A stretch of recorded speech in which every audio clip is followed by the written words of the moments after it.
네. 우선 우병우 전 민정수석 혐의부터 좀 정리를 해주십시오.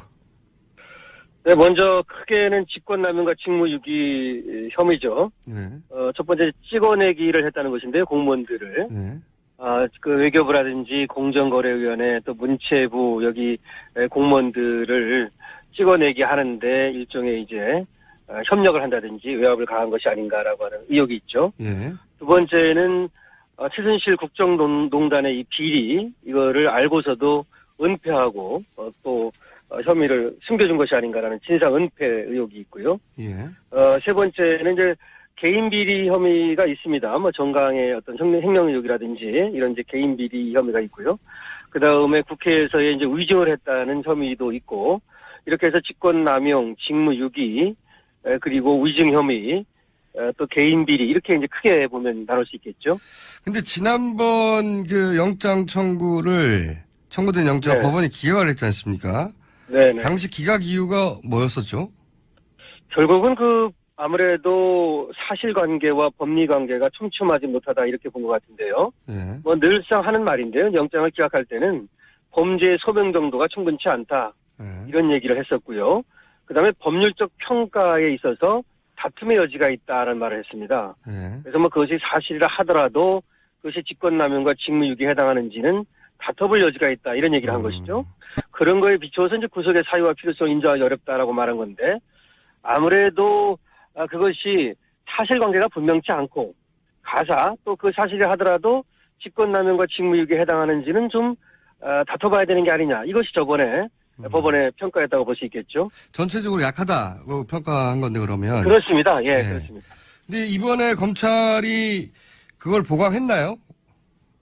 근데 그것이 좀 분명치가 않은데요. 예. 이번에 이제 특검에서 8개 혐의를 2만 5천 쪽에 이르는 방대한 분량을 넘겼거든요. 예. 그래서 검찰에서 한 달 반 정도 계속 수사를 해왔지 않습니까? 예.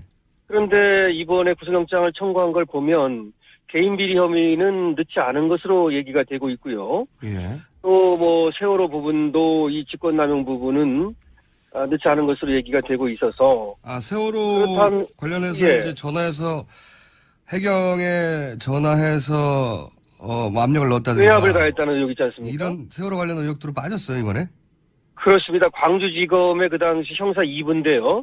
여기에서 세월호를 수사하고 있었거든요. 예. 그런데 전화를 걸어서 해경 서버를 압수수색하는 것을 하지 말아달라 뭐 이런 말을 했는데 그렇죠. 물론 나중에 하긴 했습니다. 예. 근데 이제 그것이 하나의 어떤 수사 상황을 알아본 것뿐이지 어떤 외압을 가해서 직권남용 정도는 아니다라고 이제 얘기를 해왔거든요. 우 전 수석 쪽에서는. 예, 그쪽이 해명인데 그건. 예. 예. 그런데 아마 이게 직권남용이 되려면 이 의사를 강압할 정도에 이르러야 되는데 이것이 좀 어렵다고 본 것인지 하여튼 이 부분이 좀 제외됐다는 보도거든요.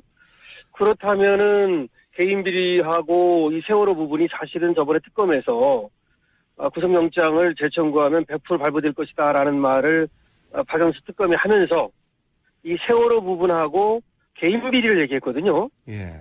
그런데 이 두 개가 구속영장 청구에 빠졌다면 다른 것들이 촘촘하게 구성이 됐어야만 영장이 발부가 될 수 있는데 그것이 조금 지금으로서는 좀 어떤지 모르겠습니다. 다만 이번 예. 걱정이 되시는 걱정이 되죠. 예. 예. 다만 이번에 특검과 달리 검찰에서 말이죠. 예. 이 부분을 하나 새로 밝혀내서 구속영장에 청구를 했습니다. 뭐냐면 대한체육회 부분인데요. 예. 원래가 이제 최순실 씨가 K스포츠 클럽이라는 거를 이제 만들어가지고, 예.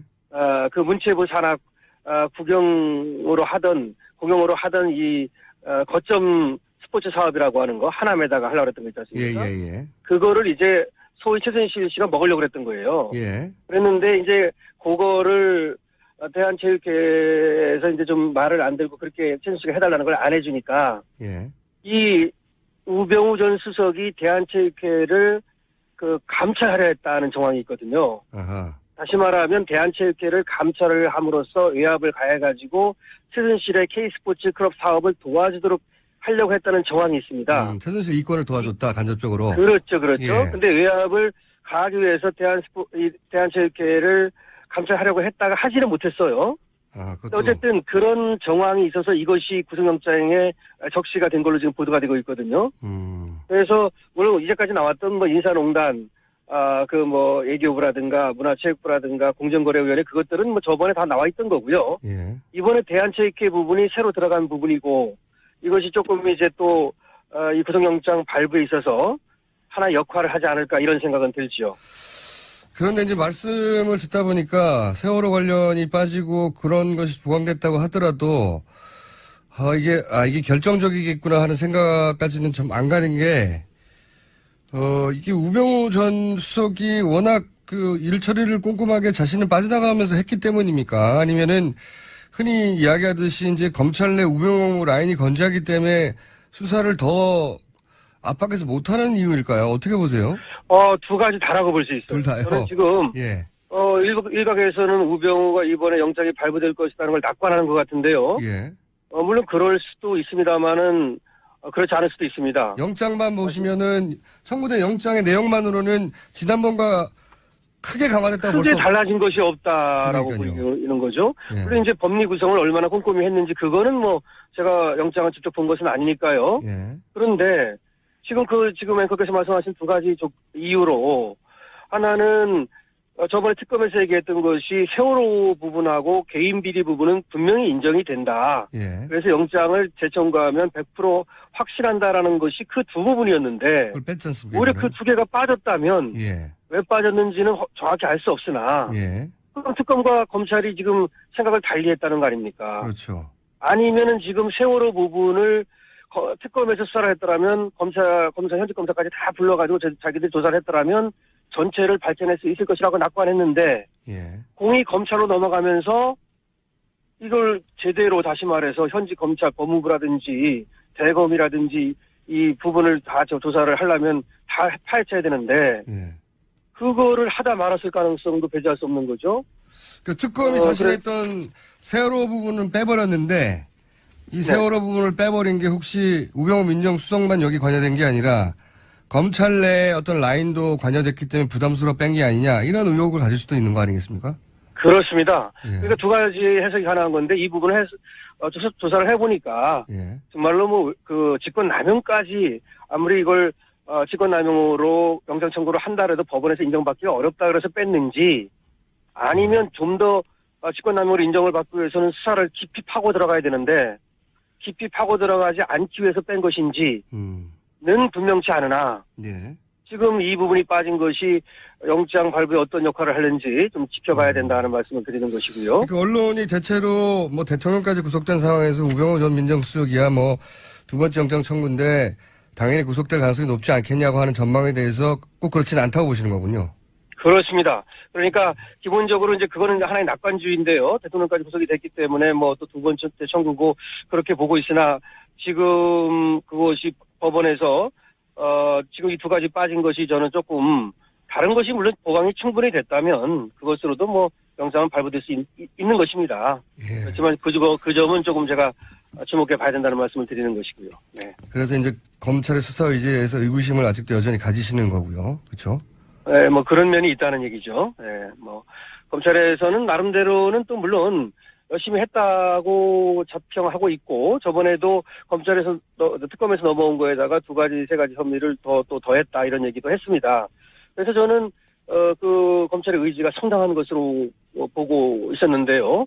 이번에 이제 영장 청구가 된 것을 보면 어쩔 수 없는 부분이 있었는지 아니면 그것이 또 검찰의 어떤 이기주의 조직부 의지인지 이건 뭐 정확히 알 수 없습니다만은 어쨌든 간에 지금 이제 검찰도 검경 수사권 조정이라든지 검찰 개혁에 대한 목소리가 굉장히 높아지고 있기 때문에 거기에 대해서 이제 부담을 느끼는 것은 당연합니다만 문제는 그 우전 수석이 민정수석으로 있으면서 김순환 검찰총장이라든지 이영렬 서울중앙지검장이라든지 심지어 또 한웅재 담당 검사하고도 그 전화를 했다는 의혹이 있지 않습니까?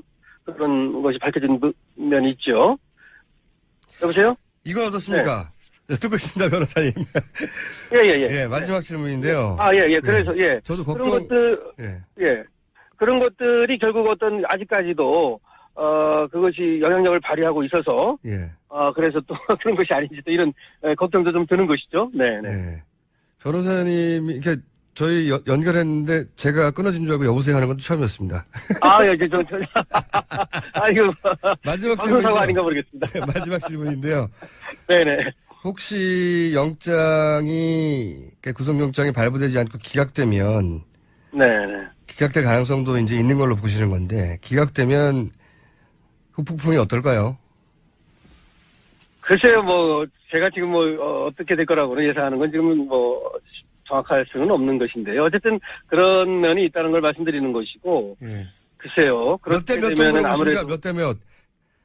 발부 몇, 기각 몇? 5대5인 것 같아요, 5대5. 높게 오시네요, 기각을. 예, 5대5 정도로 보고 있습니다. 자, 그러면요. 어쨌든, 예. 저희가 발부되면 연결 안 하고, 네. 기각되면 한 번 더 연결해가지고, 예, 알겠습니다. 왜 기각되는지 여쭤보겠습니다. 네. 네, 예, 고맙습니다. 네, 오늘 말씀 감사합니다. 다만 예, 걱정이 되시는 걱정이 되죠. 예. 예. 다만 이번에 특검과 달리 검찰에서 말이죠. 예. 이 부분을 하나 새로 밝혀내서 구속영장에 청구를 했습니다. 뭐냐면 대한체육회 부분인데요. 예. 원래가 이제 최순실 씨가 K스포츠 클럽이라는 거를 이제 만들어가지고, 예. 문체부 산하, 공용으로 하던 이, 거점 스포츠 사업이라고 하는 거, 하남에다가 하려고 했던 거 있지 않습니까? 예. 그거를 이제 소위 최순실 씨가 먹으려고 그랬던 거예요. 예. 그랬는데 이제 그거를 대한체육회에서 이제 좀 말을 안 들고 그렇게 최순실 씨가 해달라는 걸 안 해주니까, 예. 이 우병우 전 수석이 대한체육회를 감찰하려 했다는 정황이 있거든요. 아하. 다시 말하면 대한체육회를 감찰을 함으로써 외압을 가해가지고 최순실의 K스포츠 클럽 사업을 도와주도록. 근데 지난번 영장 청구된 영장 네. 법원이 기각을 했지 않습니까? 네네. 당시 기각 이유가 뭐였었죠? 결국은 아무래도 사실관계와 법리관계가 촘촘하지 못하다 이렇게 본 것 같은데요. 예. 늘상 하는 말인데요. 영장을 기각할 때는 범죄의 소명 정도가 충분치 않다. 예. 이런 얘기를 했었고요. 그다음에 법률적 평가에 있어서 다툼의 여지가 있다는 말을 했습니다. 예. 그래서 그것이 사실이라 하더라도 그것이 직권남용과 직무유기에 해당하는지는 다퉈볼 여지가 있다 이런 얘기를 한 것이죠. 그런 거에 비추어서 이제 구속의 사유와 필요성 인정하기 어렵다라고 말한 건데 아무래도 그것이 사실관계가 분명치 않고 가사 또 그 사실이 하더라도 직권남용과 직무유기에 해당하는지는 좀 다퉈봐야 되는 게 아니냐. 이것이 저번에 법원의 평가였다고 볼 수 있겠죠. 전체적으로 약하다고 평가한 건데 그러면. 그렇습니다. 예, 네. 그렇습니다. 네. 우선 우병우 전 민정수석 혐의부터 좀 정리를 해 주십시오. 네, 먼저 크게는 직권남용과 직무유기 혐의죠. 네. 첫 번째 찍어내기를 했다는 것인데요, 공무원들을. 네. 외교부라든지 공정거래위원회 또 문체부 여기 공무원들을 찍어내기 하는데 일종의 이제 협력을 한다든지 외압을 가한 것이 아닌가라고 하는 의혹이 있죠. 예. 두 번째는 최순실 국정농단의 이 비리 이거를 알고서도 은폐하고 또 혐의를 숨겨준 것이 아닌가라는 진상 은폐 의혹이 있고요. 예. 세 번째는 이제 개인 비리 혐의가 있습니다. 정강의 어떤 횡령 의혹이라든지 이런 이제 개인 비리 혐의가 있고요. 그 다음에 국회에서의 이제 위증을 했다는 혐의도 있고 이렇게 해서 직권남용, 직무유기 그리고 위증 혐의 또 개인 비리 이렇게 이제 크게 보면 나눌 수 있겠죠. 나중에 하긴 했습니다. 예. 근데 이제 그것이 하나의 어떤 수사 상황을 알아본 것뿐이지 어떤 외압을 가해서 직권남용 정도는 아니다라고 이제 얘기를 해왔거든요. 우 전 수석 쪽에서는. 네, 그쪽이 해명인데 그건. 예. 예. 그런데 아마 이게 직권남용이 되려면 이 의사를 강압할 정도에 이르러야 되는데 이것이 좀 어렵다고 본 것인지 하여튼 이 부분이 좀 제외됐다는 보도거든요. 그렇다면은 개인 비리하고 이 세월호 부분이 사실은 저번에 특검에서 구속영장을 재청구하면 100% 발부될 것이다라는 말을 박영수 특검이 하면서 이 세월호 부분하고 개인 비리를 얘기했거든요. 예. 그런데 이 두 개가 구속영장 청구에 빠졌다면 다른 것들이 촘촘하게 구성이 됐어야만 영장이 발부가 될 수 있는데 그것이 조금 지금으로서는 좀 어떤지 모르겠습니다. 걱정. 근데 이번에 검찰이 그걸 보강했나요? 근데 그것이 좀 분명치가 않은데요. 예. 이번에 이제 특검에서 8개 혐의를 25,000쪽에 이르는 방대한 분량을 넘겼거든요. 예. 그래서 검찰에서 한 달 반 정도 계속 수사를 해왔지 않습니까? 예.